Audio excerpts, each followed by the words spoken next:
La cérémonie des bénédictions est un rite que l'on passe dans ce monde, quand on atteint l'âge de 16 ans. Il permet de recevoir des pouvoirs et des capacités de la part de différents dieux animaux. Sophia Rayleigh fut appelée à s'avancer, et elle s'approcha nerveusement sous le regard de tous les élèves. Elle savait que recevoir une bénédiction du dieu oiseau permettait d'obtenir des ailes et de voler librement dans le ciel. Une bénédiction du dieu poisson permettait, elle, de nager librement dans l'eau. Le directeur invoqua les bénédictions et invita Sophia à choisir une carte. Mais ce choix fut difficile. Si elle tirait le pan ou le caméléon, elle serait à coup sûr envoyée dans l'industrie de la beauté. Si c'était le tanuki ou le renard, elle se ferait repérer pour intégrer une troupe de théâtre, et c'était hors de question pour elle. Elle espérait peut-être tirer le dieu taupe, qui lui permettrait de voir dans le noir. Bref, elle souhaitait n'importe quelle bénédiction qui ne la ferait pas trop remarquer. En rouvrant les yeux, elle découvrit à sa grande surprise le gorille. Le lendemain, Carissa l'approcha, curieuse de savoir quel dieu elle avait tiré. En plaisantant, elle déclara qu'un dieu oiseau ne conviendrait sûrement pas à Sophia, vu son absence totale d'aptitude sportive. Mais en entendant que Sir Scarell arrivait,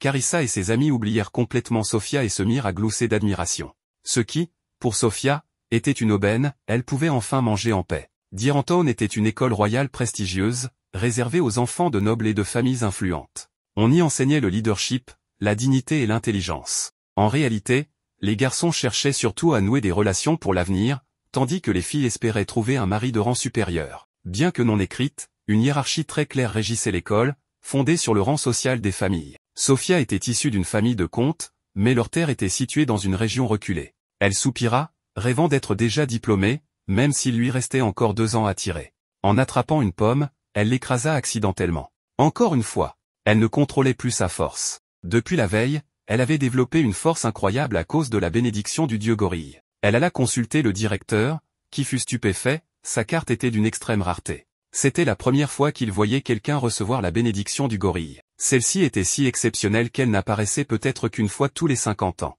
C'était l'une des bénédictions de combat les plus puissantes. Un gorille a une force physique 7 fois supérieure à celle d'un humain, et une force de préhension 10 fois plus grande, pouvant dépasser les 500 kilos. Et c'était précisément ce que Sophia ne voulait pas. Malgré sa détresse, le directeur lui annonça qu'il souhaitait lui parler dans son bureau le lendemain après les cours. Un écureuil s'approcha d'elle, et elle lui offrit un morceau de pain avant de retourner en classe à la fin de la pause déjeuner. Mais les surprises ne s'arrêtaient pas là, le directeur lui annonça qu'elle avait été repérée par les chevaliers royaux. Elle ne les rejoindrait pas immédiatement, mais devrait d'abord passer un examen.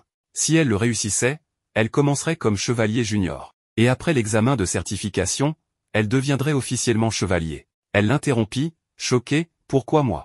Il éclata de rire, « Grâce à ta bénédiction, bien sûr. » Avec une puissance de combat aussi exceptionnelle, l'école était dans l'obligation de signaler son existence au palais royal. Apparemment, tous ceux qui avaient reçu la bénédiction du gorille par le passé avaient fini parmi les chevaliers. Sophia voulait se réveiller de ce cauchemar. Être chevalier royal était certes une occupation très prestigieuse, mais elle n'avait jamais entendu parler d'une femme chevalier, et elle était une non-combattante qui était littéralement devenue un gorille hier. Mais si elle refusait, ses parents pourraient être critiqués, et si on déterminait qu'elle avait désobéi à un ordre de la nation, elle risquait d'être emprisonnée ou bannie. Elle accepta donc de passer l'examen, demandant seulement qu'on lui accorde une bénédiction, et que ce test reste secret. Il accepta, ajoutant que c'était probablement mieux ainsi, étant donné que la faction anti-monarchie était devenue assez extrême ces derniers temps. Il l'encourageait quand même à faire de son mieux. Sophia retourna chercher son mouchoir. Elle était triste, sachant que si elle rejoignait les chevaliers, elle pouvait dire adieu à toute chance d'une vie paisible. Mais, il suffisait qu'elle s'arrange pour rater l'examen.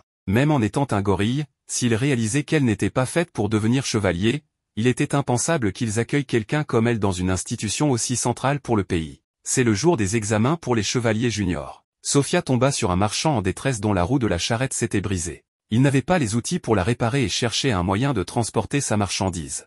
Sophia pensa à utiliser ses pouvoirs, mais hésita, craignant que des rumeurs ne se propagent. Finalement, elle se convainquit de faire ce qui était juste, soulevant tous les tonneaux pour l'homme. Mais le temps qu'elle finisse de livrer, elle se retrouvait déjà dans la ville voisine, ne sachant plus où aller. Un bel homme aux yeux verts apparut soudainement, lui demandant s'il pouvait l'aider d'une quelconque manière. Sophia fut immédiatement frappée par sa beauté. Elle admit, un peu paniquée, qu'elle s'était perdue et devait se rendre au terrain d'entraînement des chevaliers royaux. Il lui indiqua la bonne direction. Et alors qu'elle repartait précipitamment, il l'arrêta pour lui essuyer un peu de saleté sur le visage avec son mouchoir. Alors qu'il se disait au revoir, elle fut troublée par sa phrase « à plus tard », se demandant ce qu'il voulait dire par là.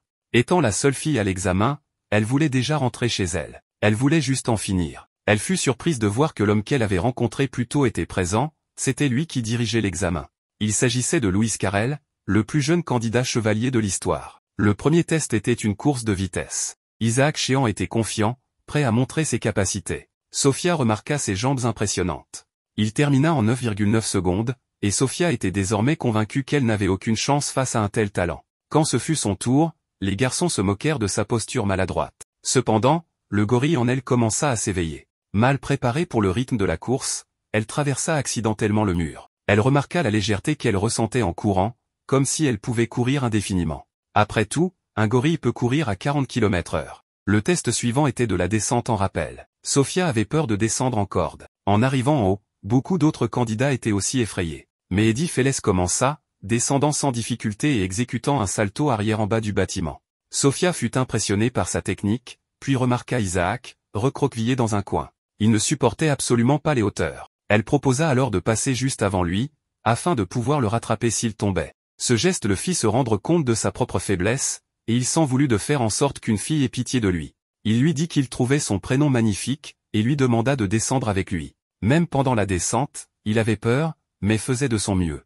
Un vent violent souffla, cassant la corde d'Isaac, mais Sophia le sauva grâce à sa force de gorille. Il ne lui semblait même pas lourd. Sa propre corde céda ensuite, mais ses instincts s'activèrent, et elle s'agrippa à Isaac pendant la descente. Il pleurait de gratitude. Avant qu'il ne commence le prochain test, Louis demanda à Sophia de l'accompagner à l'infirmerie. Sophia ne s'en rendait pas compte, mais ses mains étaient complètement abîmées. Pendant qu'il les soignait, elle était hypnotisée par ses traits, ses longs cils, son nez bien dessiné. Elle pensa qu'il avait presque l'air d'appartenir à un musée. Il la surprit dans sa rêverie, ce qui le fit rire. Mais à présent, c'était lui qui semblait absorbé par sa main. Il se reprit au dernier moment et la lâcha brusquement. En le voyant rougir, elle ne savait pas qu'il pouvait avoir cet air-là. Louis avoua sa curiosité, faisant remarquer qu'elle avait réussi à tenir Isaac avec cette main et à descendre. D'après les résultats de l'épreuve d'agilité, il avait d'abord cru que son talent résidait dans ses jambes. Il voulait en savoir plus, mais elle ne pouvait tout simplement pas lui dire qu'elle avait été choisie par la bénédiction du dieu gorille. En revenant, ils croisèrent les autres candidats en train de s'affronter. Et en manquant de se faire toucher, Sophia fut bien contente d'être passée par l'infirmerie. Mais maintenant, en réalisant qu'elle risquait d'échouer parce qu'elle avait raté cette épreuve, elle rayonnait presque de bonheur. Elle ressentait un petit pincement au cœur à l'idée de ne plus revoir Louis, mais elle se rappela que tous deux vivaient dans des mondes complètement différents. Alors que l'examen touchait à sa fin, Louis la remercia d'avoir sauvé une vie aujourd'hui. Isaac accourut pour s'assurer qu'elle allait bien. Et tous deux reçurent des éloges de Louis. En rentrant ensemble, Isaac se lança dans un monologue sur Louis, qui était devenu chevalier à l'âge de 15 ans, avant même de recevoir sa bénédiction. Louis était l'héritier d'une famille prestigieuse qui avait produit de nombreux capitaines de l'ordre des chevaliers, et il avait déjà maîtrisé l'art de l'épée. Pourtant, il n'avait jamais été arrogant. Isaac l'admirait profondément. Sophia se sentit un peu envieuse qu'Isaac ait un but aussi clair dans la vie. Elle se disait que c'était quelqu'un comme lui qui aurait dû recevoir ses pouvoirs. Ils aperçurent alors Eddie en train de se faire réprimander par d'autres garçons, disant qu'ils avaient entendu dire qu'il était l'enfant d'une maîtresse, et qu'il n'aurait jamais dû être autorisé à passer l'examen. Sophia et Isaac tentèrent d'intervenir, mais les garçons résistèrent, disant qu'ils avaient affaire au petit-fils à papa de la famille Fellez. Sophia essaya de trouver une excuse pour sortir Eddie de là, prétendant qu'ils avaient promis de rentrer ensemble. Mais les garçons se moquèrent d'elle, et l'un d'eux tenta de lui donner un coup de poing, stoppé par Isaac. Bien sûr, frapper une fille serait une honte pour un chevalier. Tout le monde fut alors surpris de voir qu'Eddie venait de couper le souffle à l'un des autres brutes. Un combat allait éclater, jusqu'à ce que l'un d'eux agrippe Sophia, mais en le repoussant simplement, elle l'envoya s'écraser contre un arbre. En marchant tous les trois ensemble, Isaac n'arrêtait pas de louer Sophia, même si elle se sentait un peu mal que les autres garçons soient partis en la traitant de monstre. Isaac se demanda si elle n'était pas une sorte de shinobi venue de l'Extrême-Orient. Mais Eddie lança aussitôt qu'elle était bénie par le dieu gorille. Il mentionna sa force, capable de porter un homme adulte, et son style de course étrange qui avait surpassé celui d'Isaac, pourtant considéré comme le garçon le plus rapide du pays. Et cela, c'était avant qu'Isaac reçoive sa bénédiction du chien, qui l'avait rendu encore plus rapide. Eddie dit qu'il aurait aimé recevoir sa bénédiction, et maintenant il décrivait les exploits d'un gorille comme s'il était dans un documentaire de National Geographic. Les bases avaient déjà été évoquées, la force des jambes d'un gorille leur permettait de courir jusqu'à 40 km/h, ils avaient une force des bras 7 fois supérieure à celle d'un humain, et leur force de préhension était estimée à plus de 500 kg. Le dieu gorille était l'une des deux bénédictions de classe combat ultime existantes. Mais il ne comprenait pas pourquoi Sophia était si timide. Il pensait qu'elle devrait au moins se vanter un peu. Quoi qu'il en soit, il était reconnaissant qu'elle l'ait sauvée tout à l'heure. Les garçons se présentèrent à nouveau, mais Eddie, qui avait 16 ans comme les deux autres, refusa de révéler sa bénédiction. Selon la nature de celle-ci, le fait que d'autres soient au courant pouvait devenir une faiblesse.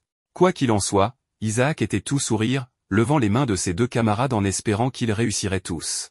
Mais intérieurement, Sophia était de nouveau un peu mélancolique, sachant qu'elle ne les reverrait sans doute pas. Le lendemain, elle apprend qu'elle a réussi son examen.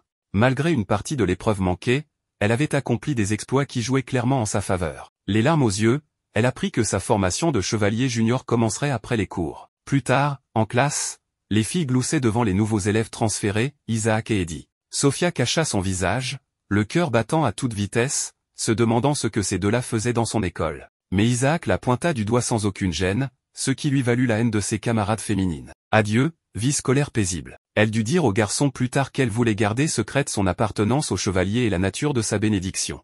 Isaac ne comprenait pas pourquoi, mais vu la popularité des deux garçons auprès des filles, elle ne pouvait vraiment pas se permettre d'attirer encore plus de haine. Ils acceptèrent sa demande, mais en marchant ensemble, ils tombèrent sur la plus grosse foule de filles hurlant devant Louis. Il était heureux de voir les trois. Mais Sophia, elle, ne l'était pas vraiment, sentant toute la haine émanant des autres filles. Elle lui demanda ce qu'il faisait ici, et il expliqua que bien que ses priorités restaient ses fonctions de chevalier, techniquement, à 18 ans, il était son aîné à plus d'un titre. Il commença à féliciter les trois d'avoir réussi l'examen des chevaliers juniors, mais elle lui mit la main sur la bouche et le poussa à l'intérieur du couloir. Après l'avoir relâché, elle s'excusa de son geste. Mais elle n'avait aucune idée qu'il allait à la même école qu'elle depuis tout ce temps. En classe, elle fut encore plus assaillie que d'habitude. Carissa voulait savoir quelle était sa relation avec Louis, et Sophia tenta d'expliquer qu'ils ne s'étaient vus qu'une seule fois, mais Carissa n'y croyait pas une seconde. À ce rythme, la pause déjeuner allait se terminer sans que Sophia puisse manger quoi que ce soit. Elle sortit alors sa carte secrète de joueuse pro, elle pointa du doigt en disant « Regardez, Louis est là-bas ». Et toutes les filles tombèrent dans le panneau, ce qui lui laissa juste assez de temps pour s'éclipser. Elle trouva enfin un moment de répit à la cafétéria, mais pas pour longtemps, car Isaac et Eddie voulaient manger avec elle. Eux aussi avaient du mal à manger tranquillement, interrompus par des filles toutes les 2 minutes. Eddie en avait marre, se demandant si les gens dans cette école n'avaient rien de mieux à faire. À chaque pause, quelqu'un venait lui demander d'où il venait ou quels étaient ses passe-temps. Tout ce que Sophia pouvait répondre, c'était un rire nerveux, tout en sentant les regards jaloux des filles se planter dans son dos comme des poignards. Et là, déjà vu, les filles recommencèrent à hurler à l'arrivée de Louis. Il s'assit avec eux, parlant de la cérémonie d'intronisation du lendemain, pendant que Sophia engloutissait son repas, cherchant un moyen de fuir. Elle ne voulait même pas savoir ce que ses filles allaient lui dire si elle restait plus longtemps. Mais en même temps, ça lui semblait un peu dommage de partir. Louis s'approcha alors d'elle, demandant un moment. Il lui tendit un petit sachet avec un muffin, pensant qu'elle n'avait peut-être pas assez mangé, et il lui demanda de ne rien dire à Isaac ni à Eddie, parce qu'il n'en avait pas pris pour eux. Mais dès qu'il partit, les regards noirs et les jalousies refirent surface. Les filles voulaient des explications de Sophia. Lors de la cérémonie d'intronisation, Isaac et Eddie se demandèrent s'il y avait quelque chose qui n'allait pas avec Sophia. Elle essaya de les rassurer en disant que tout allait bien, mais elle ne s'attendait pas à ce que les filles viennent jusqu'à son dortoir. Elle inventa l'excuse que sa famille connaissait celle de Louis, et pour une raison inconnue, toutes les filles y crurent. Carissa, en particulier, était convaincue que Louis ne perdrait pas son temps avec une fille aussi peu raffinée que Sophia. Sophia acceptait cela d'elle-même. Ses cheveux étaient toujours en désordre, elle n'arrivait jamais à bien les coiffer. Elle était plus grande que la plupart des filles et aussi très maigre. Et maintenant, en plus, elle était la femme gorille. L'idée que Louis ne s'intéresse jamais à quelqu'un comme elle la rendait triste. Peu importe qu'elle soit toujours à ses côtés, personne ne la considérerait jamais comme une rivale. Alors que les nouvelles recrues se mettaient en rang, le grand maître des chevaliers royaux, Ernst Cheval, les félicita en tant que 156e promotion de chevalier junior. Tous devaient désormais être prêts à risquer leur vie pour la paix et la sécurité du royaume. En tant que chevalier, ils se devaient d'être nobles et raffinés. Ils s'attendaient à ce qu'aucun d'eux ne déshonore leur nom. Les chevaliers juniors prêtèrent ensuite serment, et Ernst fixa Sophia en lui disant de couper sa frange, car elle risquait de gêner au combat.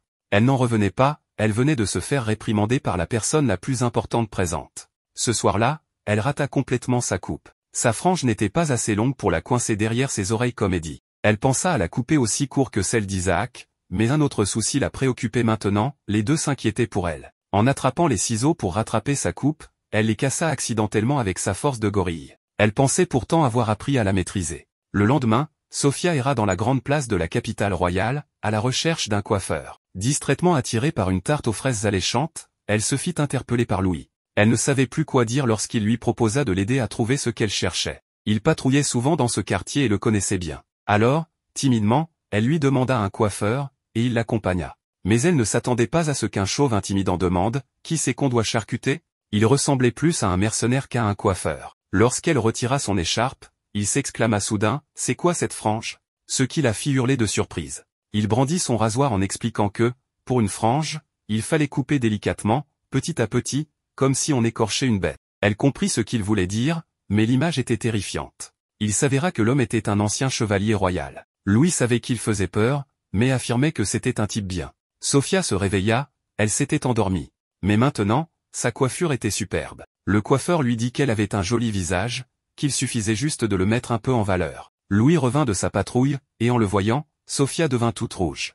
En partant, elle demanda combien elle devait payer, mais la note avait déjà été réglée. C'était Louis. Il savait que les paroles du grand maître l'avaient troublé, et il regretta de ne pas l'avoir prévenu plus tôt.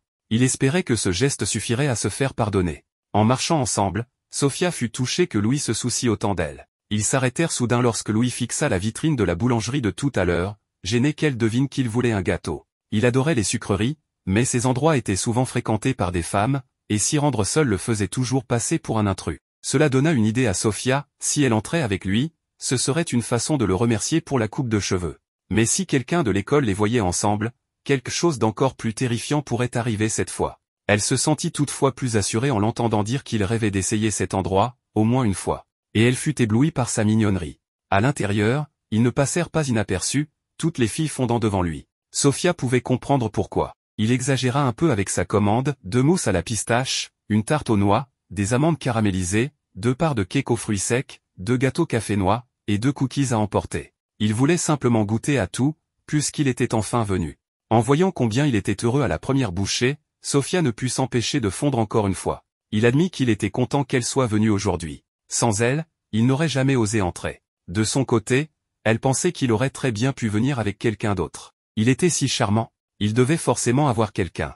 Mais pour une raison inconnue, lui ne le voyait pas comme ça. Il croyait que tout le monde se méfiait de lui, puisqu'il apparaissait rarement à l'école. Sophia n'en revenait pas, il ne réalisait même pas qu'il était populaire. Louis ajouta qu'il n'avait même pas de fiancée. Il ne pouvait pas penser au mariage tant qu'il ne se sentirait pas prêt à accomplir son objectif. Sophia se demanda quel pouvait bien être cet objectif, mais n'osa pas poser la question. Puis, tout à coup, il lui demanda si elle avait reçu la bénédiction du dieu gorille. Il ne voulait pas poser la question aussi brusquement, mais après avoir vu toutes ses capacités impressionnantes, il ne pouvait s'empêcher d'être curieux. Elle répondit timidement la vérité. Puis elle s'excusa, pensant qu'elle devait paraître étrange.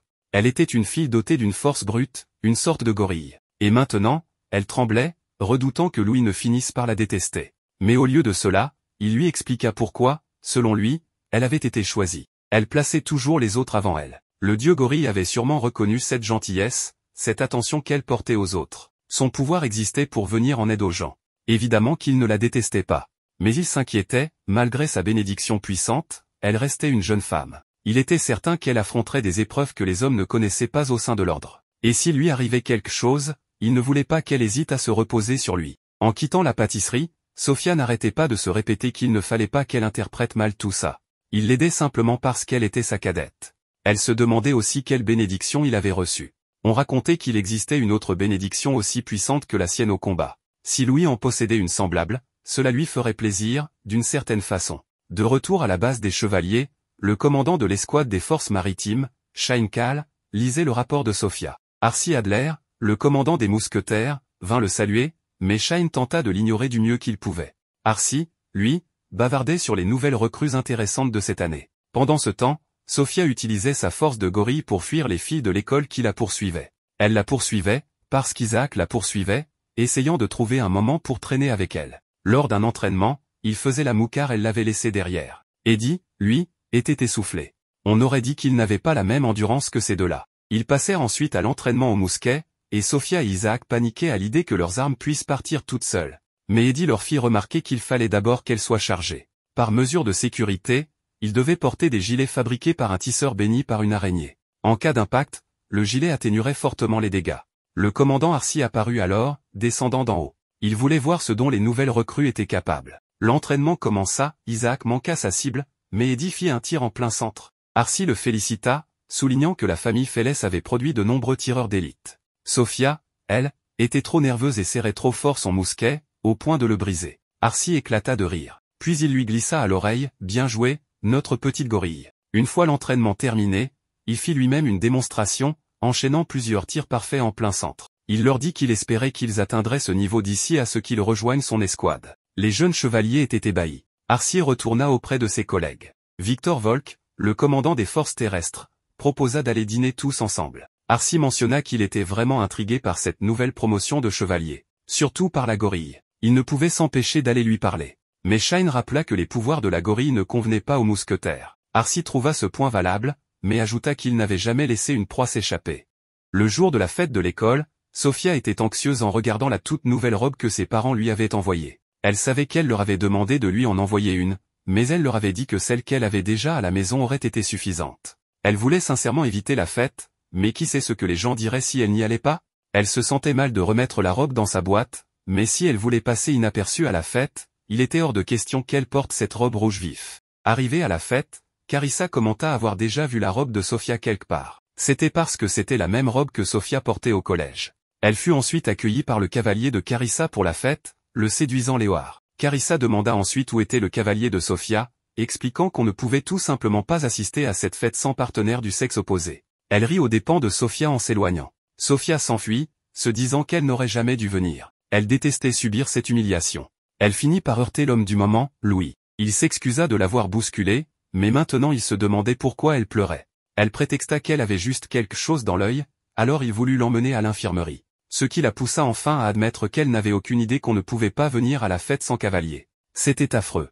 Elle n'arrivait pas à croire qu'elle devait avouer quelque chose d'aussi humiliant à Louis. Pourtant, elle ne s'attendait pas à ce qu'il réponde avec le sourire, « Eh bien, c'est parfait alors. » Désormais, ils étaient au centre de toutes les conversations. Sophia se sentit gênée, lui demandant s'il était vraiment d'accord pour qu'ils soient ensemble. Et sa cavalière, alors? Surprise, c'était aussi la première fois qu'il entendait parler de cette règle. Sophia se dit alors que beaucoup de filles avaient sûrement demandé à Louis s'il venait à la fête, mais pas une seule ne l'avait réellement invité. De loin, Carissa pensait que Sophia se faisait des idées et qu'elle devait être remise à sa place. Elle monta à l'étage avec ses acolytes et offrit un verre à Sophia, en tentant de le renverser sur elle, mais Sophia l'attrapa grâce à ses réflexes de gorille. Les filles paniquèrent face à cette réaction étrange, et battirent en retraite. Louis complimenta la technique de Sophia, la gênant un peu. Cela dit, elle lui parla de la manière sérieuse dont il lui avait demandé de venir à la fête. Il lui murmura alors que ce matin, une lettre avait été livrée par une certaine organisation. Elle disait que des explosifs étaient cachés quelque part dans l'école. Cela pouvait être une farce, bien sûr. Mais avec la présence de nombreux enfants de la noblesse, il était possible que les suspects cherchent à prendre des otages. Les chevaliers avaient proposé d'annuler la fête, mais les parents et tuteurs avaient vite rejeté l'idée, refusant de céder face aux menaces. Étant élève ici, Louis pouvait enquêter discrètement, et Isaac et Eddie étaient aussi sur le coup. Sophia accepta également son rôle dans tout cela. Elle était toutefois nerveuse lorsque Louis lui offrit son bras, mais il expliqua que ce serait étrange que des partenaires ne soient pas bras dessus bras dessous. Carissa, de son côté, bouillait intérieurement en les voyant si proches. Regardant autour d'eux, Louis ne vit rien de suspect, tandis que Sophia observait la curiosité et la jalousie de ses camarades. Et là, horreur, Carissa était de retour pour l'embêter. Elle tenta de s'approcher de Louis, mais il la remercia poliment d'être toujours aussi gentil avec Sophia. Ses paillettes le faisaient briller et Carissa en rougit avant de reculer un peu. Pendant ce temps, l'une de ses acolytes dit à Sophia qu'elle avait quelque chose sur la manche, puis sortit une paire de ciseaux pour essayer de lui abîmer sa robe. Sophia se retint de réagir, sachant que si elle repoussait la fille avec sa force, elle risquait de lui casser le bras. Alors Louis intervint, repoussant les ciseaux et demandant à la fille ce qu'elle essayait de faire. Elle prétexta qu'elle ne voulait pas blesser Sophia, que c'était juste une blague. Sophia tenta d'éviter qu'un scandale n'éclate, mais Louis écarquilla les yeux en voyant que sa manche était déchirée. Il tenta de lui offrir sa veste, ce qui la fit reculer, et trébucher sur sa robe, il la rattrapa. Elle rougissait vraiment maintenant, et toutes les filles poussaient des cris émerveillés. Alors qu'il la soulevait, elle tenta de le rassurer en disant qu'elle n'était pas blessée, mais il la porta quand même dehors. Dehors, elle se demanda jusqu'où il comptait l'emmener. Il murmura, « Je n'ai même pas pu protéger une demoiselle. Je suis un échec en tant que chevalier. » Mais elle prit la responsabilité de sa chute, et rappela qu'elle aussi était chevalier. Il accepta sa réponse, puis déclara qu'il était temps pour elle de mettre une nouvelle robe. Elle n'en revenait pas qu'elle allait finalement porter la nouvelle robe. Mais en le voyant s'inquiéter pour elle un peu plus tôt, elle ne voulait pas lui donner plus de raison de s'en faire. Elle se sentait gênée de la porter, mais elle devait se dépêcher. C'est alors qu'elle croisa Léoard, qui expliqua que Carissa l'avait laissé derrière pour s'amuser avec ses amis. Il lui toucha le visage, complimentant sa robe, mais se demanda pourquoi elle ne portait aucun maquillage avec. Il proposa de la rendre encore plus belle, mais elle le repoussa. Il claqua alors la main contre le mur pour l'empêcher de partir, disant « Oh, ne sois pas comme ça. Je suis tout seul ici, et je me sens si seul. » Heureusement, Isaac et Eddie l'appelèrent juste à temps. Léoard partit donc, voyant que ses chevaliers étaient là. Ils mirent rapidement de côté l'incident avec Léoard pour discuter de la bombe. Pour l'instant, aucun explosif n'avait été trouvé à aucun étage. C'était peut-être juste une farce. Avant de retourner à la fête, Eddie arrêta Sophia, lui disant qu'elle ne pouvait pas y retourner sans une petite retouche.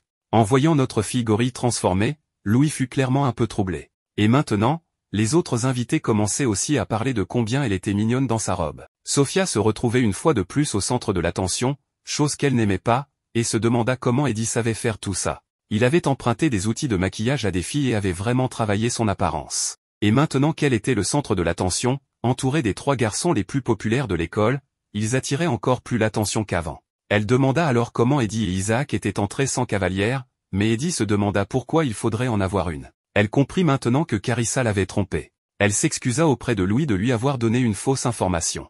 Mais il s'en fichait, tant qu'il s'amusait. Carissa, quant à elle, était plus furieuse que jamais en voyant la robe tape à l'œil de Sophia, et le fait qu'Eddie et Isaac soient aussi avec elle. Ses acolytes, en revanche, ne voulaient plus causer de problème, toujours effrayés par la réaction de Sir Louis lorsqu'il était en colère. À cela, Carissa esquissa un sourire en comprenant qu'elle pouvait utiliser une autre fille. À l'étage, Sophia aperçut cette fille, Araignée, accroupie, et alla voir ce qui n'allait pas. Araignée prétendit qu'elle avait perdu une de ses boucles d'oreilles et qu'elle savait où elle se trouvait, mais, qu'elle avait trop peur d'y aller seule. Elle mena donc Sophia vers l'ancien bâtiment de l'école, où l'objet se trouvait soi-disant. Elle lui dit qu'il était dans une caisse en bois, car un professeur lui avait demandé de réapprovisionner du matériel. En la trouvant, Araignée enferma Sophia à l'intérieur, s'excusant car, elle avait reçu l'ordre de le faire. Sophia savait déjà que c'était Carissa. Elle soupira. Elle savait probablement qu'Araignée venait d'une famille sans grande influence, et qu'elle ne pouvait donc pas dire non à Carissa, issue d'une famille très influente. Ce n'était pas comme si elle ne pouvait pas sortir de là. Mais si elle le faisait, Carissa crierait sûrement sur Araignée. Le temps passa, et elle entendit des hommes entrer, peut-être du personnel ou des professeurs. Ils soulevèrent la caisse où elle était enfermée, remarquant que la serrure était collante, comme si elle était couverte de toiles d'araignée. Ils la transportaient au 3e étage, mais pourquoi faire? Les 2 hommes inconnus transportent prudemment la caisse, leurs visages impassibles. Ils l'amènent dans une pièce abandonnée faiblement éclairée, à l'extrémité du terrain de l'école. Après avoir posé la caisse, ils partent rapidement sans un mot. La pièce retombe dans le silence. Sophia active ses pouvoirs et fait exploser la caisse, libérant violemment des morceaux volant dans toutes les directions. Elle prend une profonde inspiration, se stabilise et regarde autour d'elle avec prudence. Bien qu'enfin libre, Sophia se sent déchirée. Elle pense à la soirée, celle qu'elle attendait depuis si longtemps, mais il est désormais trop tard pour y retourner. Son esprit dérive vers Louis. Sans elle, tout le monde va certainement l'approcher, vouloir lui parler, danser, se rapprocher de lui. Cette pensée lui serre la poitrine d'un malaise soudain. Soudain, elle sent une présence à ses côtés. Une vive panique monte en elle. Elle se retourne brusquement, son corps tendu, pour ne trouver qu'un petit écureuil assis près d'elle. Elle laisse échapper un léger soupir de soulagement et observe la petite créature. La nuit tombe lentement, projetant des ombres à travers la pièce. Dehors, ses amis la cherchent frénétiquement. Ils ont fouillé partout, le jardin, les couloirs, même la lisière de la forêt, mais Sophia est introuvable. De retour à l'intérieur, Sophia observe à nouveau l'écureuil et réalise que c'est le même qu'elle a vu plus tôt dans la cour. Esquissant un faible sourire, elle se met à lui parler comme s'il pouvait la comprendre. Elle lui dit que rester cachée un peu plus longtemps est peut-être la meilleure option. Si elle attend que la soirée se termine, Araignée ne sera peut-être pas grondée pour ce qui s'est passé. Et peut-être, ce message étrange qui l'a conduite ici n'était qu'une mauvaise blague. Pourtant, elle ne peut chasser la tristesse. Une partie d'elle aspire à être aux côtés de Louis. Elle se sent vraiment heureuse quand elle est près de lui. Mais en même temps, elle essaie de se convaincre que Louis ne l'a choisie comme partenaire que parce qu'elle était la plus jeune étudiante, une décision polie et pratique. Il était sûrement juste gentil. À ce moment-là, des feux d'artifice explosent dans le ciel. Les yeux de Sophia s'illuminent d'émerveillement alors que les couleurs dansent devant les fenêtres. Elle sourit, souhaitant que Louis puisse les voir aussi. Ses pensées dérivent à nouveau. Qui est avec lui maintenant? Qui est devenu sa nouvelle partenaire en son absence? Son moment de paix est interrompu par un bruit étrange venant de l'extérieur de la pièce. Son cœur s'emballe. Prudemment, elle sort pour enquêter. Elle avance dans le couloir, incertaine de ce qu'elle pourrait trouver. D'abord, elle pense que ce n'est peut-être que le vent, une fenêtre ouverte par une rafale. Mais ensuite, elle entend des voix. 2 voix masculines. Elles semblent amusées, presque suffisantes, alors qu'elles disent « c'est plutôt chic pour une soirée étudiante ». Sophia se fige. Serait-ce ceux qui lui ont envoyé ce message mystérieux? Ses instincts lui hurlent de courir chercher de l'aide, de trouver Louis et les autres. Mais avant qu'elle ne puisse bouger, les deux garçons remarquent sa présence. Ils sont surpris de voir quelqu'un là. « Ne crie pas », dit l'un d'eux froidement, « ou on te tue ». Mais Sophia ne recule pas. L'un des garçons se précipite vers elle, confiant qu'elle sera une proie facile. Mais d'un seul coup de poing rapide, Sophia l'envoie au sol. Le second tente sa chance. Elle le maîtrise tout aussi rapidement. Elle les attache ensuite avec des cordes trouvées dans la pièce, ses mains restant stables malgré l'adrénaline. Elle exige de savoir qui ils sont, mais ils refusent de parler. C'est alors que Sophia réalise quelque chose d'important, ces deux-là ne sont pas des étudiants. Ils n'ont rien à faire ici. Elle pense aller chercher Louis maintenant, mais elle ne veut pas risquer de laisser la situation sans surveillance. C'est alors que l'écureuil revient, l'air alarmé. Il tire sur sa robe, l'incitant à le suivre. Elle hésite seulement une seconde avant de faire confiance à la créature. Il la conduit dans un coin sombre de la pièce, et là, elle le trouve, une bombe, cachée dans une caisse similaire, son compte à rebours déjà enclenché. Sophia a un sursaut, son esprit s'emballe. Elle se tourne vers les deux garçons et exige de savoir comment l'arrêter, mais il sourit simplement, impassible. « Nous sommes prêts à mourir pour ce en quoi nous croyons », dit l'un d'eux avec un calme inquiétant. Le temps nous échappe. Sophia serre les poings. Elle doit trouver une solution, et vite. Elle ne laissera personne se faire mal ce soir. Les yeux de Sophia s'écarquillent alors qu'elle fixe la bombe. « Nous devons faire quelque chose », murmure-t-elle, paniquée. « Je pense que cette bombe est programmée pour exploser exactement quand les aiguilles de l'horloge se rejoindront. » Elle regarde à nouveau le mécanisme. C'est complètement différent de ce que j'ai vu pendant l'entraînement, mais si je peux arrêter le mouvement des deux aiguilles, je pourrais peut-être retarder l'explosion. Elle se tourne vers l'écureuil, lui disant de partir loin d'ici, quelque part en sécurité. Mais à ce moment-là, l'un des garçons ligoté ricane et dit froidement « c'est trop tard ». Ignorant ces mots, Sophia court vers la fenêtre. « Si je descends par les escaliers, ça prendra trop de temps », murmure-t-elle. Et il y a tellement de monde rassemblé dans le jardin en ce moment. Sans réfléchir, avec une agilité remarquable, elle saute par la fenêtre, atterrissant discrètement dans une partie isolée de l'école. Personne ne la remarque. Elle traverse les ombres en courant aussi vite qu'elle le peut, se dirigeant vers un espace ouvert, loin des étudiants, loin du danger. Je ne laisserai personne se faire mal. Pas aujourd'hui. Une fois arrivée dans un endroit isolé, elle s'arrête, haletante. Elle se dit qu'elle peut peut-être que contenir l'explosion un peu, en utilisant ma force de gorille. Soudain, l'écureuil attire à nouveau son attention. Il la suivit et saute sur la bombe, jouant avec les aiguilles de l'horloge. N'ayant pas d'autre choix, elle saisit la bombe, et avec toute sa force, elle fait un dégagement de la bombe, haut dans le ciel. Quelques secondes plus tard, elle explose dans les airs, illuminant la nuit comme des feux d'artifice. C'est alors que ses amis la trouvent enfin. Ils se précipitent vers elle, soulagés. « Sophia, tu vas bien ?» demande Isaac, inquiet. Elle hoche légèrement la tête, ne disant d'abord rien. Ils commencent à rentrer vers la soirée. Alors qu'ils entrent à nouveau dans la cour brillamment éclairée, Sophia s'arrête et se tourne vers le groupe. « Je suis désolée d'avoir disparu », dit-elle doucement. « Qu'est-ce qui s'est passé ?» lui demande Eddie. Sophia le regarde et répond qu'elle a vu deux types suspects s'infiltrer dans l'école, les a suivis et a découvert qu'ils avaient placé une bombe. Et ce qu'ils viennent de voir, ce n'était pas des feux d'artifice, mais une bombe qu'elle a envoyée dans le ciel avant qu'elle n'explose. L'expression d'Eddie devient sérieuse, disant à Sophia d'arrêter de se mettre en danger. Mais Isaac l'interrompt.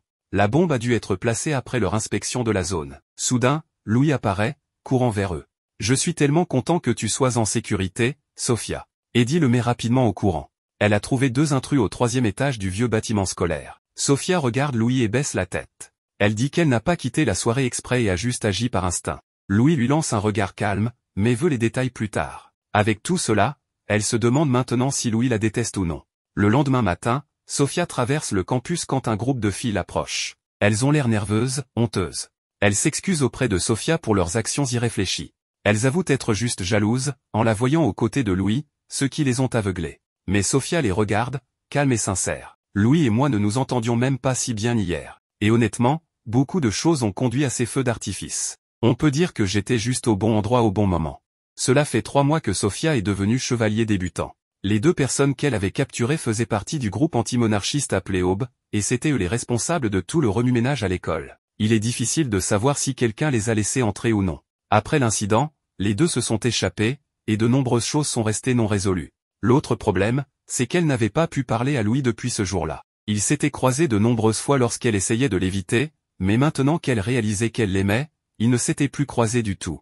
Elle se reprochait sa négligence ce jour-là. Elle pensait qu'il n'était pas étonnant que Louis en ait fini avec elle. Lors d'une rencontre avec Isaac et Eddie, elle apprit qu'aujourd'hui, ils allaient partir pour un entraînement sur le terrain. Mais elle ne s'attendait pas à se retrouver dans une toundra gelée. Isaac était fou de joie de voir la neige, les montagnes, et tout ce blanc. Le formateur leur expliqua que le but de cet entraînement était de développer leur endurance pour pouvoir affronter n'importe quelle situation extrême, en les faisant survivre dans un environnement rude. Ils devaient grimper jusqu'au sommet pour atteindre leur logement, puis redescendre le lendemain matin. Et malgré tout cela, Louis évitait toujours le regard de Sophia. Lorsqu'ils commencèrent leur ascension, les choses semblaient un peu lourdes, même pour Sophia avec sa force de gorille. Eddie, lui, ne tenait pas le coup, et manqua de tomber du flanc de la montagne, mais Sophia le rattrapa. En le remontant, elle commença à glisser, alors elle le lança vers Isaac. En tombant, Louis sauta à sa suite. Elle se réveilla, le corps endolori, mais elle avait réussi à éviter les blessures graves, c'était la première fois qu'elle remerciait sa force de gorille. Le soleil déclinait, elle ne pouvait pas errer sans but. Elle devait trouver un endroit où se réchauffer. Elle trouva finalement une cabane poussiéreuse et vide où se réfugier. En essayant d'allumer un feu, elle remercia de nouveau sa force de gorille qui lui permettait de continuer à bouger, mais elle se dit aussi qu'elle ne serait probablement pas dans cette situation si elle n'était jamais devenue un gorille. Elle paniqua en réalisant qu'elle n'avait pas les outils nécessaires pour faire du feu dans son sac. Elle avait dû les faire tomber. Si elle n'agissait pas rapidement, elle allait mourir de froid. Elle sursauta en entendant des bruits de grattement et de couinement autour d'elle, effrayée à l'idée qu'il s'agisse d'un fantôme. Elle pourrait sans doute affronter un ours, mais un gorille n'avait aucune chance contre un fantôme. Ou alors, peut-être était-ce quelqu'un d'autre qui s'était aussi perdu comme elle. Elle ouvrit la porte, et ne voyant personne, elle fut effrayée, mais trouva alors un écureuil à ses pieds, avec des provisions. Elle fit entrer l'écureuil, et utilisa les provisions pour faire du feu. Elle se demanda si l'animal lui avait vraiment apporté ce qu'il fallait pour allumer un feu ici. Et en plus, elle trouva qu'il ressemblait exactement à l'écureuil de l'école. Au matin, à peine réveillée, elle ressentit de la chaleur et une bonne odeur. Elle remarqua que le feu s'éteignait, et se tourna pour voir Louis, à côté d'elle, nu. Elle se demanda si c'était le genre de rêve que l'on faisait juste avant de mourir. Il se réveilla en prononçant son nom complet, et maintenant tous deux se tournèrent le dos, gênés. Toujours troublé, il lui demanda d'aller récupérer ses vêtements et son équipement, quelque part à proximité. Cependant, ses vêtements étaient encore mouillés, donc il devait continuer à rester assis ainsi un moment. Alors, ils décidèrent de discuter. Il expliqua qu'il avait sauté après elle lorsqu'elle était tombée, et avec du recul, même si ce n'était clairement pas une décision raisonnable, il ne pouvait penser à rien d'autre. Heureusement, il avait réussi à descendre sans blessure. Mais il ne savait pas où elle était tombée après avoir erré un moment. Il commença à rougir, disant que c'était probablement le moment idéal. Il espérait que son secret ne la décevrait pas. Il disparut soudainement, et se transforma en écureuil. Il avait été béni par le dieu écureuil, en général, cela donnait seulement une augmentation de mobilité. Mais sa bénédiction était si puissante qu'il pouvait se transformer en écureuil pour une courte durée. Et le moment où il redevenait humain variait. C'était toujours lui à l'intérieur, mais parfois il se comportait comme un écureuil. Cette bénédiction n'était vraiment pas facile à utiliser pour lui. Sophia lui demanda alors pourquoi il était là, puisqu'elle pensait toujours qu'il la détestait pour avoir agi seul lors de l'attentat. Réalisant maintenant qu'il lui avait donné la mauvaise impression, il décida de dire la vérité. Il avoua qu'il était l'écureuil avec elle quand elle était piégée pendant la fête à l'école, et celui à qui elle avait donné du pain dans la cour. Elle repensa à tout cela, et en se rappelant qu'elle avait avoué ses sentiments amoureux pour lui sous forme d'écureuil, elle devint folle. Il savait donc clairement ce qu'elle ressentait pour lui. Il ne voulait pas écouter en cachette, il s'était juste transformé parce qu'il voulait la retrouver au plus vite. Il soupira, se traitant lui-même de pathétique. Il ne savait pas comment réagir, car personne ne lui avait jamais dit qu'on l'aimait. Sophia tenta de répondre, lui disant qu'il était si populaire, mais il lui demanda sincèrement de ne pas se moquer ainsi. Il ne croyait pas qu'un gars qui ne savait que se battre pouvait être populaire. Il ne semblait pas l'avoir compris la dernière fois qu'elle lui en avait parlé. Quand il avait entendu par accident ce qu'elle ressentait, il s'était senti si mal qu'il avait voulu partir immédiatement. Mais ensuite, il avait entendu le bruit de la bombe, et ne pouvait définitivement pas la laisser. Quand elle avait essayé de protéger tout le monde de l'explosion, il avait eu vraiment peur, il pensait qu'elle allait mourir. Mais il l'admira pour avoir protégé brillamment l'école et les élèves. Cependant, chaque fois qu'il la croisait depuis, il se souvenait de ce qu'elle avait dit et ne pouvait pas la regarder dans les yeux. Il se sentait mal en apprenant qu'il lui avait donné une mauvaise impression. Et maintenant, il avoua qu'il était amoureux d'elle. En la voyant tomber, il avait réalisé à quel point il avait eu peur de la perdre. Depuis le moment où ils s'étaient rencontrés, il avait été attiré par elle. Il n'avait simplement pas compris ce qu'était ce sentiment pendant tout ce temps. Mais elle avait donné un nom à ce sentiment. L'amour. En lui touchant le visage, il lui dit qu'il l'aimait et voulait être à ses côtés. Et parce qu'il l'aimait, il se sentait anxieux quand elle était avec quelqu'un d'autre. Mais parce qu'il l'aimait, il pouvait la retrouver, peu importe où elle était. Il était surpris de ne pas avoir compris ses propres sentiments jusqu'à ce qu'elle les lui fasse réaliser. Il lui dit alors clairement à nouveau, « Sophia, je t'aime », et lui demanda si elle pouvait trouver dans son cœur l'envie d'aimer un homme comme lui. Quand elle répondit que c'était injuste de lui demander cela de cette façon, il s'excusa d'avoir été aussi irréfléchi. Alors elle éclata et lui dit que bien sûr qu'elle l'aimait. Elle allait mourir de honte, mais elle s'en fichait maintenant. Elle n'avait pas réalisé ce qu'elle ressentait, et n'avait jamais pensé qu'elle tomberait amoureuse de quelqu'un. Elle ne savait même pas si ce qu'elle ressentait était de l'amour ou non. En repensant au moment où il s'était éloigné d'elle, elle le gronda, soulagée qu'il ne la détestait pas. Cela lui avait tellement fait mal, tellement qu'elle avait regretté d'avoir réalisé qu'elle l'aimait. Il la serra alors fort contre lui pour la réconforter, et s'excusa à nouveau, souhaitant lui avoir dit tout cela plus tôt. Il avait juste eu peur d'avoir mal compris, ou qu'elle ne ressente pas la même chose que lui, c'est pour ça qu'il ne lui avait rien dit. Il releva son visage, et l'embrassa. Mais ils furent interrompus par Isaac qui fit irruption dans la cabane, alors elle repoussa Louis. Il avait utilisé sa bénédiction de chien pour suivre son odeur jusqu'ici, et ruiner la scène du baiser. Heureusement, Louis s'était préparé au choc, mais cela n'empêcha pas Sophia de se sentir gênée. Les deux infiltrés qui ont posé la bombe, après qu'on les ait oubliés et qu'ils aient réussi à se libérer, sont allés faire le rapport à leur chef, qui s'avère être le général privilégié qui avait essayé de draguer Sophia dans les escaliers. Il dit aussi quelque chose de super cliché, comme quoi l'école sera un point important pour ce qui va arriver. Une semaine s'est écoulée depuis l'épisode précédent, mais comme ils n'ont pas eu d'autres entraînements de l'ordre depuis, ils n'ont pas eu le temps de développer ce qu'ils avaient laissé en suspens. À ce moment-là, Isaac arrive en courant, portant un arbre. Il dit qu'il l'a rapporté depuis la capitale et il invite tout le monde à la fête de Noël qu'il prépare. Beaucoup sont déjà partis pour les vacances d'hiver, mais comme plusieurs sont encore dans les dortoirs, ils ont eu l'idée d'organiser une petite fête de Noël. Alors tout le monde se met à décorer et à apporter de la nourriture. Quand ils finissent de mettre l'arbre en place, Louis arrive avec le gâteau qu'il a probablement pris dans cette pâtisserie qu'il aime, même s'ils ne se sont pas parlé depuis que Sophia l'a balancé contre un mur. Ces deux-là continuent pourtant à se faire des petits regards. Sophia est toujours préoccupée par ce que pensent les autres filles, alors elle décide de s'éclipser de la fête. Mais ça ne sert à rien, parce que Louis la suit. Il commence de manière très formelle, « Ça fait longtemps qu'on ne s'est pas parlé. Comment vas-tu ?» Et elle répond de manière très générique. Elle est plus préoccupée par le fait que quelqu'un pourrait les avoir vus. Mais arrive le moment où s'installe un silence très gênant. Tous deux veulent parler de ce qui s'est passé, mais aucun n'ose aborder le sujet. C'est aussi la première fois qu'ils se retrouvent dans une telle situation, donc ils ne savent pas comment gérer ça. Louis décide d'être un homme et fait le premier pas.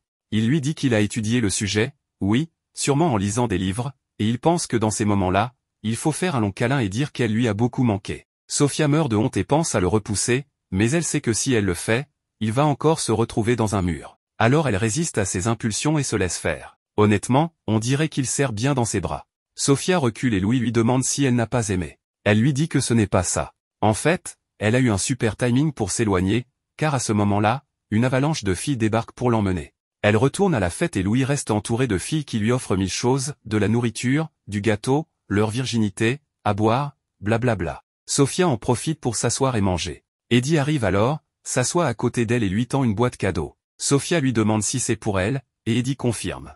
Sophia l'ouvre et découvre une barrette avec un petit chaton. Il lui a offert la barrette parce qu'à l'entraînement, elle doit toujours attacher ses cheveux, et une barrette, c'est plus pratique et plus stylé. Il la lui donne pour la remercier de lui avoir sauvé la vie dans les montagnes, et aussi pour autre chose, mais apparemment, il n'ose pas le dire. Après avoir mangé, Sophia se rend compte qu'elle ne pourra pas parler tranquillement à son Louis ce jour-là, l'avalanche de filles a été puissante.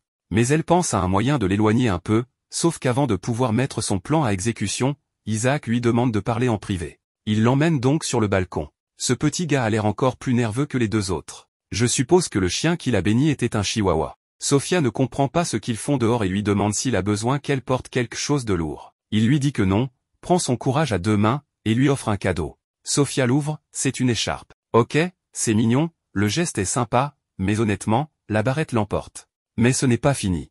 Isaac la remercie d'avoir été gentil avec lui dès le jour où ils se sont rencontrés. Il se souvient à quel point il avait peur de descendre la corde, et comment elle s'était proposé de le rattraper si besoin. Au début, il pensait que c'était juste une fille très courageuse, mais ensuite, il a vu qu'elle tremblait aussi, et il a compris qu'elle avait aussi peur que lui. Ça lui a donné du courage. Il lui dit qu'il est très heureux de l'avoir rencontrée et il lui demande si, peut-être, elle aurait un peu de temps dans la semaine pour sortir ensemble. À ce moment-là, un seau lui tombe sur la tête. Le directeur est sur le balcon du dessus et s'excuse, « Oups, il m'a glissé des mains. » Mais en vrai, il a juste vu l'échec imminent et a voulu lui donner un coup de main. Sophia éclate de rire parce que c'était super drôle. Elle remercie Isaac pour son cadeau et lui dit que c'est un super ami. Non seulement ça, mais elle lui met un vrai coup final en lui disant qu'il est son meilleur ami. Depuis le balcon, le directeur le regarde en pensant « Quel loser, heureusement que je suis intervenu ». Après la fête, Sophia retourne dans sa chambre. Elle est contente parce qu'elle a reçu 2 cadeaux et qu'elle n'a donné que des remerciements et son amitié. Une grande amitié. Elle regrette juste de ne pas avoir pu parler davantage avec Louis. Elle pense qu'elle aimerait qu'il vienne la voir maintenant. Quelqu'un frappe à la porte. Sophia va voir. Devinez qui c'est? Eh oui, c'est le supérieur Louis.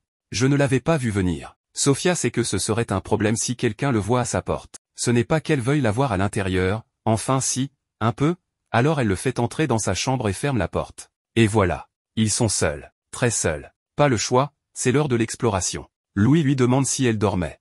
Il lui dit que si ça la dérange, il peut revenir plus tard. Sophia lui répond que non, pas de souci, elle était juste allongée à penser. Mais bon, pourquoi est-il venu? Il lui donne une boîte cadeau et lui demande de l'ouvrir tout de suite. Elle le fait et découvre un très joli collier, ce qui fait paraître l'écharpe d'Isaac encore plus minable. Louis lui dit qu'il avait pensé lui offrir une bague, mais qu'un supérieur de l'armée lui a dit que ce serait un pas trop grand pour une première copine. Puis il la regarde, attendant qu'elle mette le collier. Sophia comprend et l'enfile. Louis lui dit que ça lui va bien, mais qu'il doit y aller, qu'il la reverra plus tard. Sophia le retient. Elle lui dit qu'elle avait quelque chose à lui donner, mais ne vous emballez pas, ce sont juste des parts de gâteau qu'elle a gardées de la fête. Comme elle l'a vu entourée de filles, elle a pensé qu'il n'aurait pas eu le temps d'en goûter. Louis lui dit qu'avec elle, il peut être lui-même. Et là, elle ne comprend pas ce qu'il veut dire. Il commence à peine et voilà qu'il fait son coming out ou quoi. Sophia le remercie à nouveau pour le collier et lui dit qu'elle n'a plus rien à lui offrir. Louis lui dit que les gâteaux suffisent, mais en vrai, même pas, elle ne les a même pas achetés,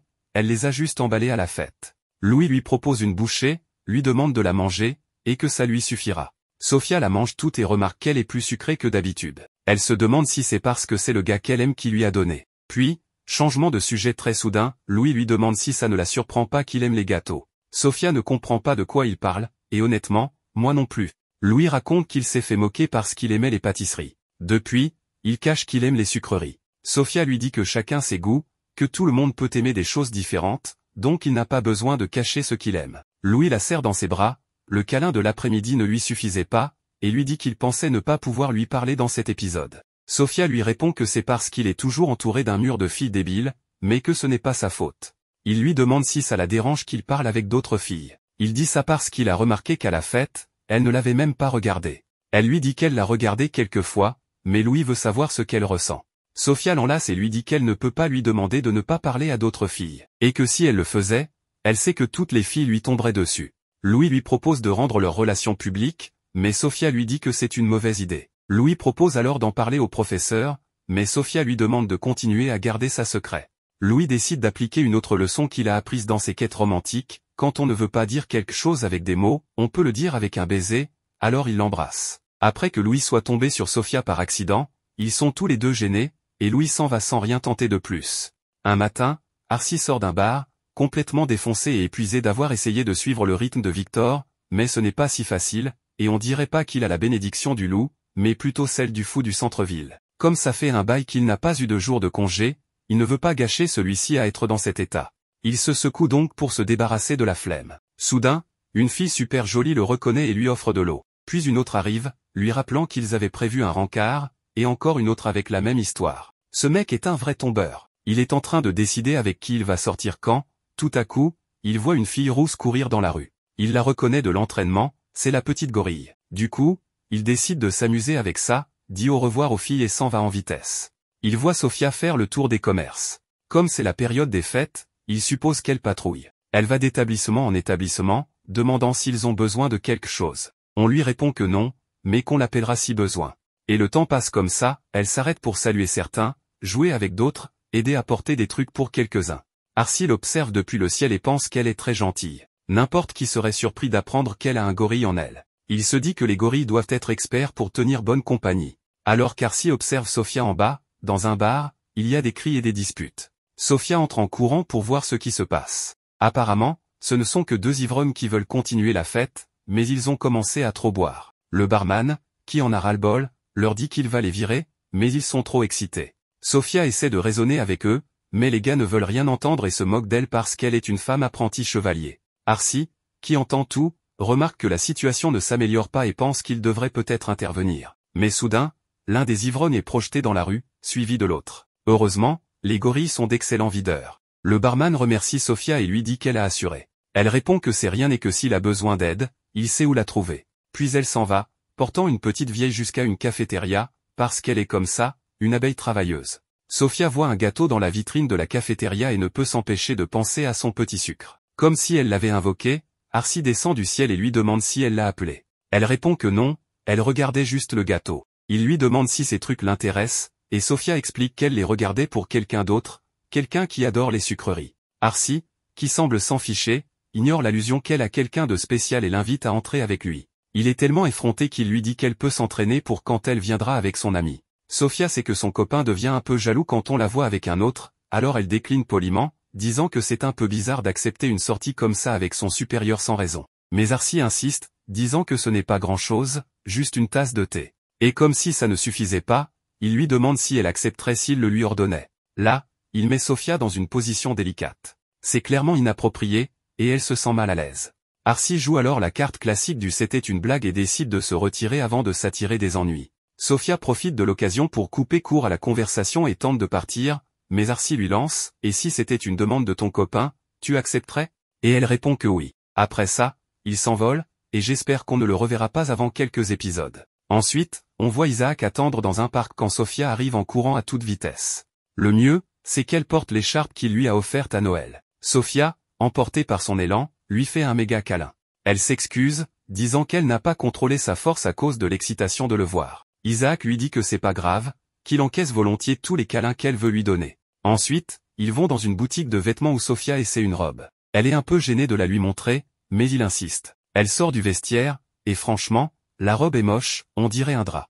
Mais Isaac lui dit qu'elle est magnifique, qu'elle est splendide. Soit il trouve vraiment qu'elle ressemble à une gazelle et pas à un gorille, soit il est tellement amoureux qu'il ment pour lui faire plaisir. Après ça, ils vont dans un café, puis jouent avec des chiens errants. Sofia le remercie pour la sortie, et il répond que ce n'était rien, que pour leur premier rendez-vous, il voulait qu'elle passe un bon moment. Sofia lui dit que tant qu'elle est avec lui, elle s'amuse toujours, car après tout, il est son premier amour. Puis elle se penche pour l'embrasser, et ce n'est pas un bisou fraternel. Isaac, bien sûr, veut l'embrasser, mais Eddie le réveille. Et oui, tout ça n'était qu'un fantasme d'Isaac. Il était en train de rêver dans un sauna, un endroit bizarre pour ce genre de pensée. Isaac dit qu'il se souvenait juste d'un rêve de la veille, mais Eddie s'en fiche de savoir ce qu'il a mis dans cet état.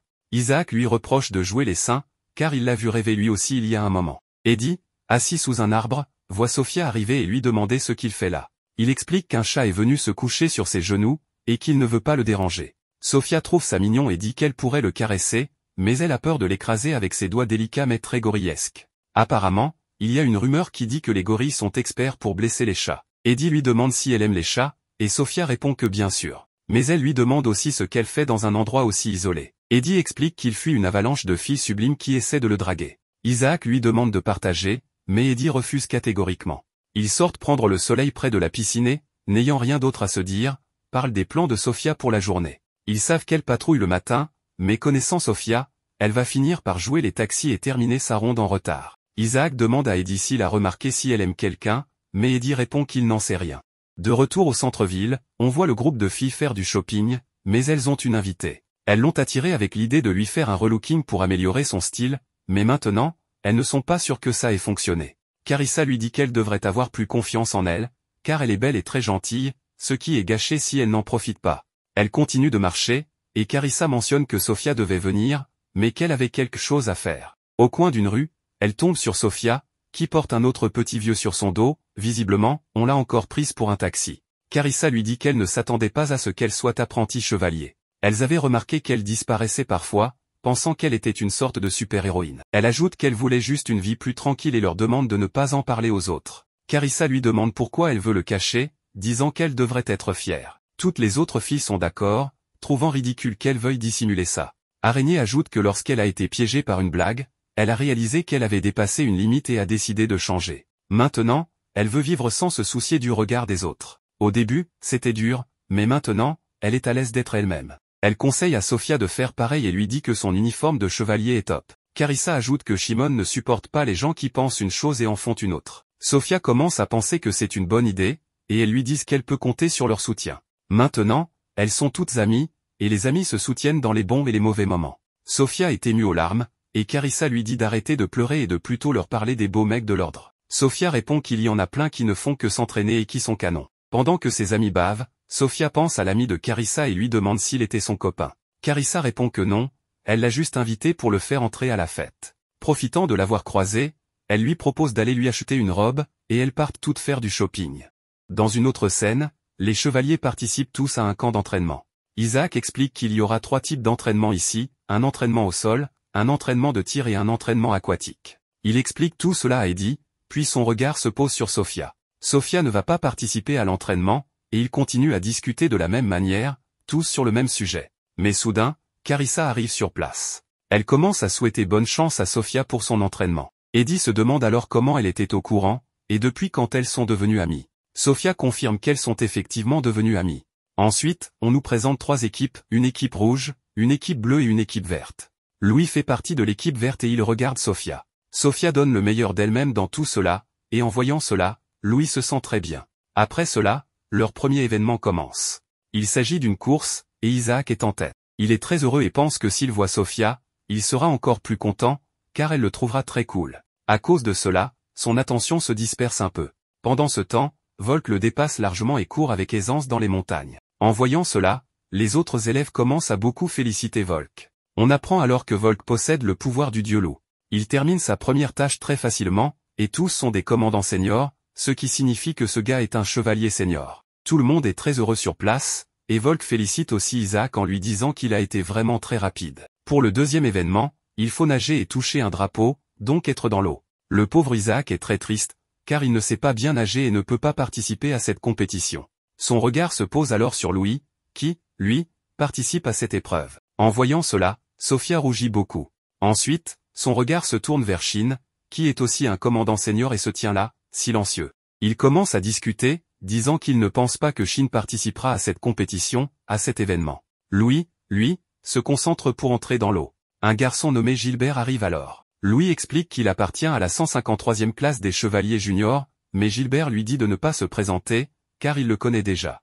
Il ajoute qu'il va maintenant lui montrer de quoi il est capable. La compétition commence, et Gilbert est vraiment très rapide. En voyant cela, Sofia et les autres sont très surpris. On découvre alors que Gilbert possède le pouvoir du dieu dauphin. Il termine la course facilement, et ensuite, Sofia s'approche soudainement de Gilbert avec une serviette, ce qui surprend Sofia elle-même. Gilbert est également très surpris et commence à se demander pourquoi elle est venue vers lui, pensant qu'elle est une fille tellement mignonne et se demandant comment elle a pu venir vers lui si soudainement. Gilbert réfléchit à beaucoup de choses dans sa tête. Sofia est aussi très timide. Elle lui donne la serviette et s'enfuit de là. Elle se demande pourquoi Akikar est allé vers Gilbert et ce qu'il pensait d'elle. Ensuite, Sofia va voir Louis et lui dit qu'il a fait du très bon travail. Louis répond que oui, mais qu'il a quand même perdu. Gilbert arrive soudainement et dit à Louis qu'il l'a battu comme il le lui avait promis, puis se moque de lui car il est fatigué après cette petite course. La scène revient ensuite, et on dit à Gilbert qu'il n'a pas besoin d'en dire autant et qu'il doit venir calmement, ce qui signifie qu'il ne faut plus être aussi impoli à partir de maintenant. Ensuite, la prochaine compétition commence, c'est-à-dire le prochain tour. Adler y participe aussi, et on sait très bien qu'Adler a des ailes. La compétition commence, et il s'envole dans les airs, tirant sur beaucoup de personnes et éliminant les gens très facilement. Eddie est également montré, et il pense qu'il doit battre Adler à tout prix. Un homme s'approche de lui, et Eddie l'élimine. À ce moment, il ne reste plus que 2 personnes, c'est-à-dire Adler et Eddie. Eddie se demande alors comment il peut le battre. Il commence à se rappeler les mots de Volk, qui lui avait dit qu'il lui donnerait quelque chose qui lui permettrait de gagner cette compétition très facilement, et il lui avait donné un sac. En voyant ce sac, on ne sait pas pourquoi, mais Eddie se sent très timide à ce moment-là. Soudain, Adler aperçoit une fille et se dirige rapidement vers elle. Soudain, cette fille pointe un pistolet sur Adler, et on découvre alors que c'était Eddie qui avait pris l'apparence de la fille, et le visage d'Adler est montré là. Il dit que cela ne peut pas arriver du tout. Ensuite, on nous montre Carissa et d'autres personnes qui étaient assises à un endroit et profitaient du moment. Leur prochain jeu commence, et Eddie explique que tout ce qui est écrit sur leur papier, ils doivent le récupérer et terminer la course rapidement. La course recommence, et Sofia faisait quelque chose, mais dès qu'elle se retourne, la fille prend peur, car tout le monde courait à grande vitesse et arrivait là. Chaque mission est différente, ce n'est pas comme si tout le monde devait accomplir la même mission. Sofia commence à fuir de la par peur, mais Louis arrive, lui prend la main, lui disant de venir avec lui. Sofia accepte, et ils franchissent ensemble la ligne d'arrivée, mettant fin à la course. Certaines personnes commencent à dire qu'il n'a pas compris, il l'a pris tel quel jusqu'à la ligne d'arrivée. Ensuite, Sewell les félicite, en s'adressant à Louis, car il a en quelque sorte gagné la compétition. Louis commence alors à s'excuser auprès de Sophia, mais elle lui dit qu'il n'a pas besoin de s'excuser et lui demande ce qui était écrit sur le papier. Louis refuse de le lui dire, et Sophia commence à imaginer, pensant que ce n'était pas écrit par une personne en colère. Elle se dit qu'il pourrait y avoir autre chose, mais elle ne comprend pas ce qui était écrit. Ensuite, on nous montre le reste des filles, qui s'amusaient beaucoup. Carissa demande alors à Araignée ce qu'elle en pense, et Araignée répond qu'elle se sent très bien, mais que Sophia lui manque aussi. Ensuite, on voit Eddie et Isaac, qui regardent leur score et pensent que ce n'est pas grand-chose par rapport à leur performance, mais qu'ils se sont quand même bien amusés. Ils discutent de cela, mais soudain, un chevalier vient voir Sewell et lui dit quelque chose. Sewell commence alors à annoncer qu'il y a un problème sur le toit d'un hôtel, qu'il commence à s'effondrer et qu'il faudra beaucoup de personnes pour aller les secourir. Tout le monde écoute le chevalier et se met au travail, certains courent à grande vitesse, d'autres volent pour les sauver, et d'autres passent par l'eau, car chacun a des pouvoirs divins différents. Gilbert et ses compagnons passent par l'eau, mais soudain, un homme arrive et dit que beaucoup de poissons venimeux sont apparus, et qu'il sera très dangereux d'entrer dans l'eau. En entendant cela, Gilbert est très contrarié, mais une scène arrive où il dit de ne pas s'inquiéter, de lui donner juste une minute. Il saute directement dans l'eau, et une fois dedans, son corps commence à briller. Il pense qu'il ne va pas tous les tuer, mais les endormir. Il utilise ses pouvoirs, et tous les poissons s'endorment. On découvre alors que cette scène avait le pouvoir de la méduse, c'est-à-dire que la méduse avait le pouvoir divin. Gilbert saute finalement dans l'eau, et on nous montre aussi les autres chevaliers, qui sauvent beaucoup de personnes, que ce soit depuis le sol ou le ciel. Beaucoup de chevaliers secourent de nombreuses personnes. Ensuite, on voit Araignée et les autres, qui ont été sauvés d'une manière ou d'une autre. Sophia aperçoit ses amis et va les rejoindre, très heureuse qu'ils soient sauvés. Mais son regard se pose sur Carissa, qui n'est pas là. Une voix annonce alors qu'une fille est coincée au milieu de l'eau, et qu'il s'agit de Carissa, qui est vraiment coincée dans un endroit très dangereux. Elle crie à l'aide. Sophia n'attend personne et saute directement dans l'eau avec le pouvoir du dieu gorille. Elle se dirige droit vers Carissa, où il y avait une plateforme en bois sur l'eau. Elle saute dessus et demande à Carissa de lui prendre la main. Carissa tend la main, mais elle est sur le point de tomber. Sophia attrape alors un grand parapluie, ce qui surprend les autres chevaliers. Mais la plateforme sur laquelle Sophia se tient commence à perdre l'équilibre, et elle est sur le point de tomber. Gilbert arrive alors, maintient la plateforme et lui dit qu'elle a fait un excellent travail. On nous montre aussi une scène en arrière-plan où Louis était impliqué. Gilbert et Louis ont maintenu la plateforme ensemble. Gilbert félicite beaucoup Louis, lui disant qu'il a vraiment fait un excellent travail et qu'il lui fait maintenant confiance, qu'il mérite d'être le plus jeune commandant chevalier. En entendant cela, Louis est très heureux. Ensuite, on nous montre une scène en soirée, où Cheval organise une fête pour tout le monde, car ils ont fait un excellent travail, ayant réussi leur camp d'entraînement et sauvé des gens admirablement. Tout le monde profite bien de la fête, mais soudain, Sophia reçoit un message de Volk, qui lui dit qu'il a vu le pouvoir du dieu gorille en action pour la première fois et que c'était vraiment incroyable. En entendant cela, Sophia commence à se sentir timide. Adler arrive alors et dit qu'il a vu cette fille pour la première fois, ce qui surprend encore Sophia, qui se sent à nouveau timide. Shin arrive ensuite et demande ce qu'ils font tous les deux là, ajoutant qu'il l'a vu et que, bien que les gorilles ne sachent pas nager, il a trouvé sa performance excellente, qu'elle est parfaite. En entendant cela, Sophia est encore plus surprise. Les trois commencent littéralement à lui dire que, peu importe où elle ira, ils veulent prendre soin d'elle, ce qui surprend encore plus Sophia. La fête se termine, et Sophia rentre chez elle. Sur le chemin, elle voit Louis et va le rejoindre. Ils discutent tous les deux, disant que la journée d'aujourd'hui était vraiment amusante. Sophia, à nouveau timide, lui demande ce qui était écrit sur le papier pendant l'épreuve. Louis lui révèle finalement qu'il était écrit qu'il s'agissait d'une personne qu'on veut toujours protéger. Mais Louis ajoute qu'il n'est pas celui qui la protège, mais que c'est elle qui l'a protégé. Sophia répond que ce n'est pas du tout vrai, que c'est lui qui la protège toujours. Louis lui baise alors la main, ce qui rend Sophia encore plus timide. Ils continuent à discuter ainsi, et Louis lui dit qu'il veut toujours la protéger de cette manière. L'ambiance entre eux est agréable, mais Isaac et Eddie arrivent aussi à ce moment-là. Ensuite, un feu d'artifice commence, et en le voyant, tout le monde se sent bien.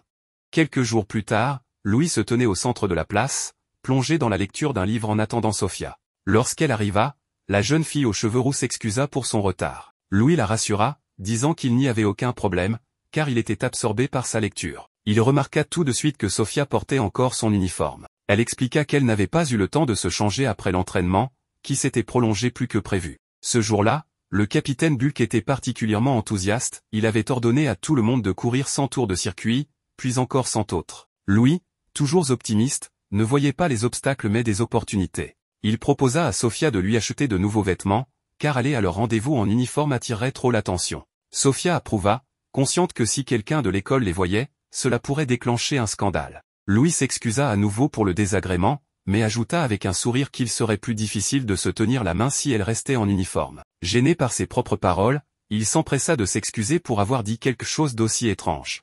Sophia, rougissant légèrement, admit qu'elle aussi souhaitait marcher main dans la main, regrettant le peu de temps qu'ils avaient eu ensemble lors de la dernière concentration. Elle voulait rattraper le temps perdu. Ravi d'entendre que sa petite amie partageait ses sentiments, Louis décida de lui offrir un cadeau, leur première sortie officielle en tant que couple méritant une attention spéciale. Pendant ce temps, on informa le grand maître qu'une tentative d'assassinat avait eu lieu dans le quartier des Nobles, quelqu'un avait été visé par des tirs. Revenons à nos amoureux. Sophia essayait des robes dans une boutique. La première, ornée de rubans et de dentelles, était trop sophistiquée. Bien que Louis la trouvât magnifique, il remarqua que Sophia ne l'aimait pas, probablement à cause de son côté peu pratique pour se défendre. Il acquiesça, disant qu'elle avait raison. Sophia essaya ensuite une robe élégante qui mettait ses jambes en valeur. Louis, ébloui, manqua de s'évanouir. Enfin, elle enfila une troisième robe, à la fois raffinée et gracieuse. Louis, intimidé mais sincère, lui dit qu'elle était ravissante. Sophia comprit que ce style plaisait à son petit ami. Louis lui offrit cette robe, et elle le remercia chaleureusement pour ce geste attentionné. Ensuite, ils se rendirent au salon de coiffure, où Sophia ressortit encore plus éclatante avec une nouvelle coiffure. Elle plaisanta en disant que, comme elle le pensait, un bon coiffage devait aller avec la tenue. Le coiffeur la réprimanda gentiment, lui conseillant de mieux valoriser son image, un conseil qu'elle avait déjà entendu de la part d'Eddie par le passé. Les deux amoureux poursuivirent leur rendez-vous, dégustant des desserts et des glaces. En discutant, Sophia réalisa que Louis vivait seul. Il expliqua que la maison où il résidait appartenait à des parents qui la lui avaient laissée pour qu'il en prenne soin. Il proposa timidement à Sophia de venir chez lui plus tard pour dîner, une occasion de lui montrer son chez-soi, n'ayant pas pu l'inviter auparavant. Sophia, surprise, fut prise de panique. L'idée de se rendre chez son petit ami, qui vivait seul, lui semblait prématurée, et elle n'était pas préparée à ce qui pourrait arriver. Voyant son trouble, Louis la rassura, disant que ce n'était pas grave si elle ne voulait pas venir, précisant qu'il avait simplement pensé à un dîner. Sophia se sentit coupable d'avoir mal interprété ses intentions et accepta l'invitation, mais ils décidèrent d'abord de passer par le marché pour acheter de quoi cuisiner. Pendant ce temps, on apprit à Attelé que la victime de l'attaque était un duc, miraculeusement sauvé. Les rumeurs suggéraient que les agresseurs portaient des foulards rouges, signe du groupe antimonarchique. On craignait qu'ils préparent une nouvelle attaque à la bombe, comme par le passé. Le grand maître décida de ne pas alerter les apprenants pour éviter la panique, préférant agir discrètement pour déjouer leur plan. De retour à nos tourtereaux, ils explorèrent le marché, un endroit rarement fréquenté par les étudiants de Direntuin, ce qui excitait Sophia pour sa première visite. En achetant les ingrédients pour le dîner, ils entendirent deux femmes se plaindre d'être exploitées à cause de leur bénédiction, celle de la lombrise ou du chinche, qui semblait dicter leur vie. Louis, en passant, réfléchit à l'impact des lois non écrites des bénédictions, un problème touchant tout le monde, bien au-delà de leur pays. Il souhaitait y faire quelque chose, mais se sentait limité en tant que simple apprenant. Laissant ses pensées de côté, ils achetèrent des noix et se dirigèrent vers la maison de Louis, plus grande que ce que Sophia imaginait. En arrivant, Louis réalisa qu'il manquait d'épices et décida d'aller en acheter rapidement. Il insista pour que Sophia reste, lui confiant une copie de la clé de la maison, un geste qui la toucha profondément. À son retour, il trouva Sophia en train de cuisiner un ragoût, l'accueillant avec un sourire comme si elle était chez elle. Louis, rougissant, la complimenta sur ses talents culinaires. Sophia, nerveuse, lui tendit une cuillère pour goûter. Louis, avec naturel, savoura le plat et le trouva délicieux, ce qui la fit rougir davantage. Après le dîner, alors que la nuit tombait, Sophia admirait le collier que Louis lui avait offert, un cadeau précieux qu'elle chérissait depuis qu'il le lui avait donné, bien qu'elle le rangeait pendant les missions pour ne pas le perdre. Louis, ému de voir à quel point elle y tenait, la serra dans ses bras, confessant qu'il craignait de ne la rendre heureuse qu'en lui offrant des cadeaux. Sophia, émue, l'enlaça à son tour et lui dit qu'elle l'aimait, l'encourageant à ne pas s'inquiéter pour de telles choses. Dans l'intimité du moment, leurs visages rougis, ils s'embrassèrent. Leurs regards se croisèrent, pleins d'anticipation, mais Louis sentit l'hésitation de Sophia.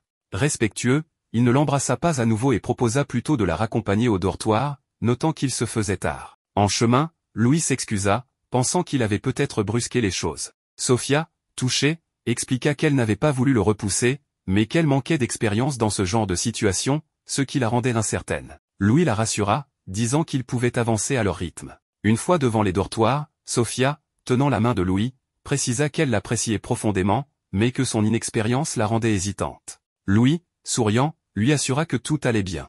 De retour vers ses quartiers, Sophia réfléchissait à la délicatesse de Louis, et appréciait aussi sa compréhension, trouvant son geste de s'arrêter par respect pour ses sentiments particulièrement attentionnés. Mais alors qu'elle regagnait sa chambre, 2 hommes encapuchés l'attaquèrent. Grâce à sa bénédiction du gorille, Sophia se défendit avec aisance, les mettant hors d'état de nuire. Après la bagarre, elle remarqua un flacon au sol, mais, préoccupée par son réflexe instinctif, elle n'y prêta pas attention. Sachant qu'elle ne pouvait laisser les agresseurs là, elle décida d'alerter les chevaliers royaux. Soudain, elle se sentit faible et s'effondra. Léoard apparut, la rattrapant et lui faisant avaler une pilule avec un baiser, déclarant qu'elle brillerait davantage à ses côtés. Cette nuit-là, sous une lune rouge, une bombe explosa au cœur de la ville, marquant un tournant dramatique.